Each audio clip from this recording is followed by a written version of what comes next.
Corona virus पर हुकूमत सिर्फ मीटिंग कर रही है, हो कुछ नहीं रहा, चीफ जस्टिस।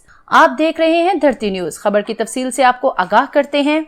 चीफ जस्टिस गुलजार अहमद का कहना है कि हुकूमत सिर्फ मीटिंग्स कर रही है, लेकिन जमीन पर कुछ काम भी नहीं हो रहा। सुप्रीम कोर्ट में कैदियों की रिहाई से मुताल्लिक हाई कोर्ट के फैसले के खिलाफ अपील पर समाअत हुई। अदालत ने कहा कि मामला सिर्फ कैदियों की रिहाई का नहीं, बल्कि देखना यह है हुकूमत कोरोना से कैसे निमट रही है। सिर्फ मीटिंग हो रही है, जमीन पर कुछ काम भी नहीं हो रहा। चीफ जस्टिस ने रिमार्क्स में कहा कि इस्लामाबाद में कोई ऐसा अस्पताल नहीं जहां मैं जा सकूं।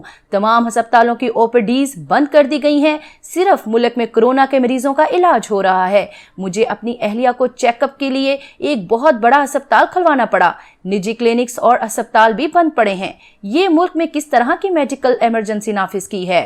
हर अस्पताल और क्लिनिक लाजमी खुला रहना चाहिए। चीफ जस्टिस गुलजार अहमद ने कहा कि वजारत हेल्थ ने खत लिखा कि सुप्रीम कोर्ट की डिस्पेंसरी बंद की जाए।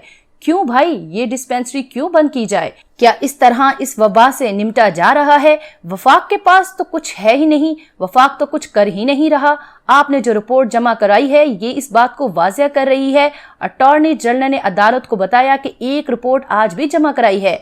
वफाक भरपूर तरीके से इकदाम कर रहे हैं, जिस पर चीफ जस्टिस ने कहा कि शीरी मजारी ने जवाब दाखिल कराया कि पेशावर हाई कोर्ट ने 3200 कैदियों की रिहाई का हुक्म दिया है, जिस पर अटॉर्नी जनरल ने जवाब दिया कि पेशावर हाई कोर्ट ने ऐसा कोई हुक्म नहीं दिया। मेरे ख्याल में वजारत इंसानी हकूक को गलत फहमी हुई है। मजीद लेटेस्ट न्यूज को जानने और हालात से बाखबर रहने के लिए देखते रहिए धरती न्यूज और धरती न्यूज को सब्सक्राइब करना ना भूलिएगा।